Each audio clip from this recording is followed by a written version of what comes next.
Vamos a orar al Señor para pedirle de su gracia que abra nuestro entendimiento.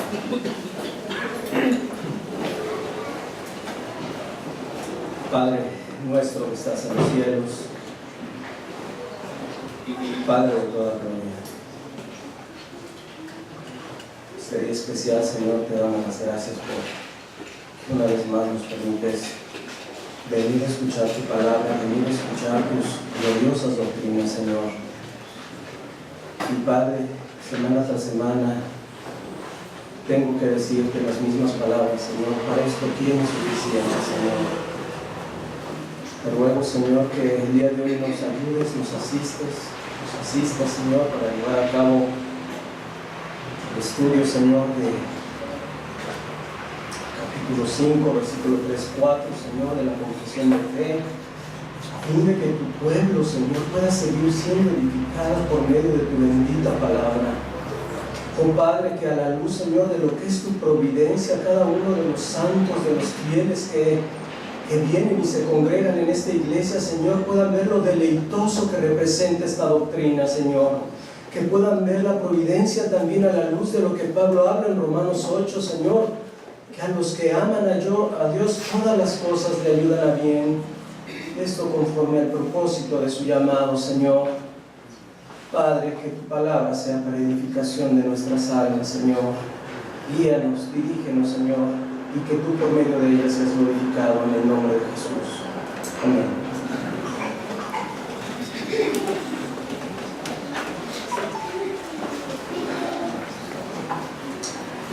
Dios en su providencia ordinaria, Confesión de Fe, capítulo 5, párrafo 3. Dios en su providencia ordinaria hace uso de medios, sin embargo tiene la libertad de obrar sin ellos, por encima de ellos, contra ellos, según le plazca. Así entonces estamos en el capítulo 5 de la Confesión de Fe de 1689 y le podemos titular de la Divina Providencia. Y hemos visto que por medio de la providencia Dios ejecuta su eterno decreto en toda la creación y aún la dirige para un fin: que el hombre principalmente pueda tener comunión con Él. Dios controla absolutamente todas las cosas que suceden en el mundo, pero Él ha determinado que todas las cosas sucedan según su propia naturaleza. Tenemos luz cada día porque la providencia de Dios así lo permite y porque el sistema solar continúa y la rotación sigue. Todo funciona de acuerdo a su curso natural. De igual manera, Dios controla todas las acciones de los hombres, pero como lo hemos dicho, el hombre es libre de tomar cualquier decisión según su naturaleza y sigue siendo responsable de ellas. Eso lo vimos la semana pasada por medio del hermano Héctor en el párrafo 2. Todo sucede en última instancia porque es la voluntad de Dios. Dios es la causa suprema de todos los acontecimientos y al mismo tiempo todo sucede por el curso libre y natural de las cosas y haciendo uso de los medios. Si queremos permanecer vivos, es necesario que día tras día comamos, nos alimentemos. No esperamos a que Dios de alguna manera sobrenatural o extraordinaria nos alimente. O si alguien quiere ser salvo, el medio sería que se arrepienta y crea en el Evangelio. Tampoco se trata de esperar para ver si el Señor me eligió o el Señor no me ha elegido.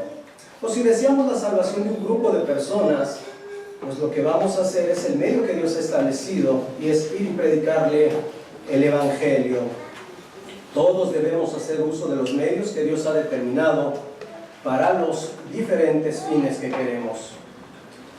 Hay un bonito ejemplo que nos permite ilustrar este medio ordinario del cual habla la Confesión de Fe. Y es acerca de un grupo de jóvenes misioneros que en un momento dado se pusieron a orar para que el Señor les diera el idioma chino. Empezaron a clamar, empezaron a esperar a ver si el Señor respondía a esta oración. Y por supuesto que no fue así. Eso nunca sucedió. Más bien tuvieron que estudiarlo y esforzarse como se suele aprender cualquier idioma. También podemos pensar en el ejemplo del apóstol Pablo, que quizás muchos recordarán. Dios le había dicho que todos los tripulantes que iban con él en aquel barco iban a sobrevivir, quizás la mayoría recuerden este pasaje, pero todos tenían que permanecer dentro de la barca, ¿recuerdas? Sin embargo, finalmente la barca se hunde y todos los tripulantes tuvieron que nadar. Dios hizo que todos sobrevivieran tal como Él lo había dicho, pero cada uno de los hombres tuvo que nadar. Esta es la providencia de Dios que podemos llamarle ordinaria. El párrafo 3 nos dice lo siguiente: Dios en su providencia ordinaria hace uso de los medios, tal como lo hemos dicho ahora. Sin embargo, tiene la libertad de obrar sin ellos, por encima de ellos y contra ellos, según le plazca. Dios normalmente, como lo hemos dicho, va a hacer uso de medios, como acabamos de leer. Pero hay ocasiones donde Dios puede obrar de una manera extraordinaria. Dios puede obrar saliéndose de los parámetros que Él ha establecido para su creación, y esto es lo que comúnmente llamamos como milagros. Los milagros también son parte de la providencia de Dios, aunque de una forma menos ordinaria. Dice la confesión de fe lo siguiente: Dios tiene la libertad de obrar sin los medios, por encima de ellos y contra ellos, según le plazca. Esta frase quizás nos puede sonar un poco extraña, pero realmente es muy sencilla y lo vamos a estructurar con algunos ejemplos que puedan iluminar nuestro entendimiento. Número 1, Dios puede obrar sin los medios.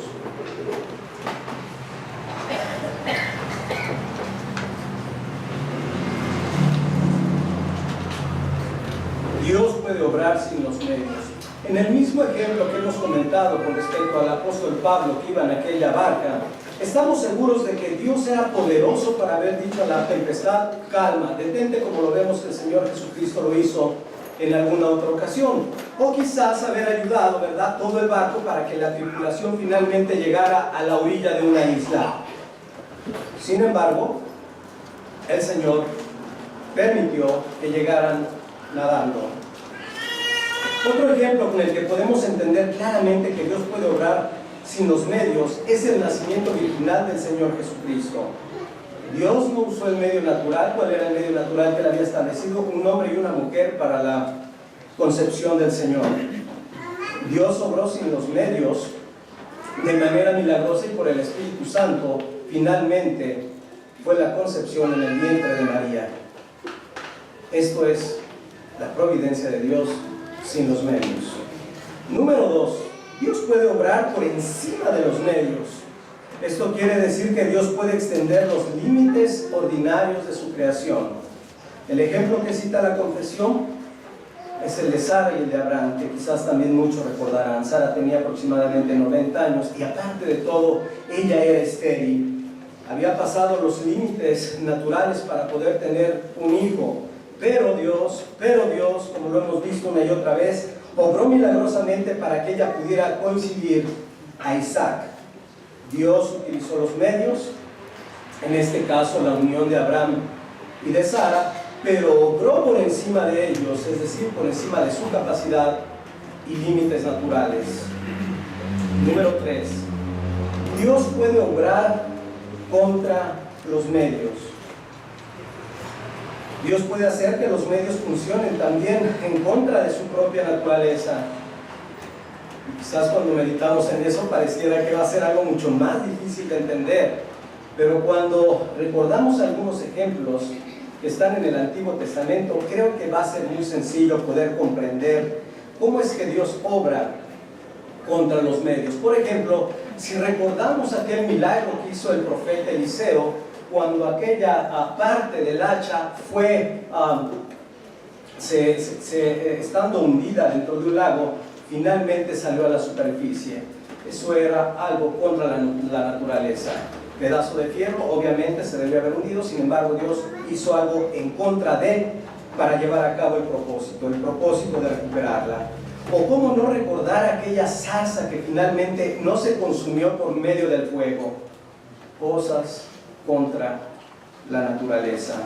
O en los tiempos de Daniel, quizás podemos recordar a aquellos 3 amigos de Daniel cuando estuvieron en aquel horno de fuego. ¿Cómo obró el Señor contra la naturaleza? Porque dice la Escritura que no solamente no habían sido quemados, sino que ni siquiera había olor a humo en ellos. Pero por otro lado, recordamos que aquellos hombres que los habían aventado, todos habían muerto. Eso sería entonces obrar contra los medios. Si negamos que Dios pueda obrar milagrosamente y que las leyes de la naturaleza están fijas de manera absoluta, sería decir que Dios no gobierna sobre su creación. Entonces, Dios siempre obra según, como lo hemos dicho, le place, ya sea en su providencia ordinaria o en su providencia extraordinaria y milagrosa para poder llevar a cabo cada uno de sus propósitos. Ahora vamos a pasar al párrafo 4. Quizás no es tan fluido como el párrafo 3, pero también es sumamente interesante y creo que nos va a ayudar mucho a poder deleitarnos en medio de circunstancias verdaderamente adversas. Párrafo 4 dice: el poder omnipotente, la sabiduría inescrutable y la bondad infinita de Dios se manifiestan en su providencia hasta tal punto que su consejo determinante se extiende aún hasta la primera caída y a todas las demás acciones pecaminosas, tanto de los ángeles como de los hombres. Dice la confesión, y eso no por un mero permiso, las cuales sapientísima y poderosamente limita y asimismo ordena y gobierna de múltiples maneras para sus santísimos fines. Sin embargo, de tal modo que la pecaminosidad de las acciones de ellos procede solo de las criaturas y no de Dios, quien siendo justísimo y santísimo no es ni puede ser autor del pecado ni aprobarlo. El punto de este párrafo específicamente es demostrar que Dios manifiesta su poder, su sabiduría y su bondad en toda la providencia, y esto incluye por supuesto las acciones pecaminosas. Si Dios ordena y controla absolutamente todas las cosas de la creación, entonces Él ordenó también la rebelión de Satanás y los ángeles, así mismo como la caída del hombre. Cuando uno escucha esto puede sonar sumamente fuerte, pero en las Escrituras encontramos diversos ejemplos donde Dios gobernando y dirigiendo, vemos a Dios gobernando y dirigiendo diferentes eventos pecaminosos. Ya lo explicaremos un poquito más. Uno de los pasajes que nos muestra la confesión de fe lo encontramos en Primera de Crónicas, capítulo 21, pasaje muy conocido por todos nosotros, que aparentemente hay una controversia. Sin embargo, hay total armonía en estos pasajes. Primera de Crónicas 21 recordamos la historia del rey David, cuando censa al pueblo. Dice el escritor de este libro que Satanás tentó al rey David a realizar el censo. Creo que ahora ya lo traigo a tu memoria. El diablo apeló también al orgullo de David para que contara a los soldados y se sintiese seguro, en lugar de haber confiado en la mano del Señor, tal como lo había hecho ordinariamente en todas las victorias que el Señor le había dado. Sin embargo, recordamos que en 2 de Samuel, capítulo 24, versículo 1, nos muestra que todo esto era la voluntad de Dios. Dios utilizó la tentación de Satanás, y a fin de cuentas Él está subordinado a la soberanía de nuestro omnipotente Dios. Y también utilizó la soberbia de David para poder castigar al pueblo de Israel por su propia maldad. Si podríamos resumirlo de la siguiente manera, lo diríamos de esta forma. Desde nuestra perspectiva, hay varias capas en el hecho de que David ordenara hacer el censo. Por un lado, su propio pecado, como lo hemos dicho, su orgullo, su soberbia de confiar en sus ejércitos, pero también la provocación del diablo y en tercer lugar, el decreto de Dios. Esa es desde la perspectiva de cada uno de nosotros, pero desde la perspectiva de Dios es la ejecución perfecta de su plan. Simplemente está armonizado desde los cielos. La confesión también nos da otros ejemplos que ustedes los pueden revisar después. Pero el mayor ejemplo que nos da con respecto a esto es el de la muerte del Señor Jesús. ¿Quién puede negar que la providencia de Dios gobernó todo para que se cumpliera su palabra y finalmente muriera Cristo por su iglesia? Este fue el pecado que podrían haber hecho los hombres, y sin embargo todo fue orquestado según el plan perfecto de Dios. Hechos 4, versículo 27 y 28 nos confirman esto. Dice así la palabra del Señor: porque verdaderamente se unieron en esta ciudad contra tu santo Hijo Jesús, a quien ungiste Herodes y Poncio Pilato, con los gentiles y el pueblo de Israel, para hacer cuanto tu mano y tu consejo habían antes determinado que sucediera. El plan perfecto de Dios, una y otra vez. ¿Cómo entonces es que Dios utiliza los actos pecaminosos para poder llevar a cabo sus propósitos? ¿Lo hace dando solamente el permiso, dejando al mundo que pueda pecar y permitiéndoles pecar? De alguna manera Dios, dice el apóstol Pablo, ha dejado todas las gentes andar en sus propios caminos. Esto lo dice en Hechos capítulo 14, versículo 16. Pero también, como dice la confesión, los actos pecaminosos no suceden por un mero permiso, y esto es muy interesante, sino, dice la confesión, y lo cito, sino que sapientísima y poderosamente limita y asimismo ordena y gobierna de múltiples maneras para sus santísimos fines. Dios gobierna sobre el pecado y sobre los pecadores. Dios determina hasta qué grado gobernará el pecado y hasta qué grado será restringido en este mundo, en la vida, en el hombre, en la mujer y en los niños. Como dice el Salmo 76, versículo 10, ciertamente la ira del hombre te alabará, tú reprimirás el resto de las iras. Dios restringe el pecado y lo gobierna. No se sale de su control soberano en absoluto y siempre lo ordena para sus fines. Esto es lo que sucedió de forma muy clara, también recordarás, en la vida de José. Cuando nosotros meditamos con respecto a esto en la vida de José, recordamos cómo sus perversos hermanos habían intentado matarlo, después finalmente lo vendieron a los madianitas, y todo esto tenía un propósito perfecto de parte de Dios, que era preservar al pueblo de Dios de aquella hambruna que había venido. También en toda la historia de Israel, quizás si has leído una y otra vez el Antiguo Testamento, recordamos que Dios usa a las naciones paganas y malvadas para atacar al pueblo de Israel y castigarlos por sus pecados. Dios no solo permitió el pecado de esas naciones paganas, sino que lo ordenó para lograr sus propósitos santos. Lo ordenó para lograr sus propósitos santos y con esto, por supuesto, llevar al pueblo de Israel al arrepentimiento.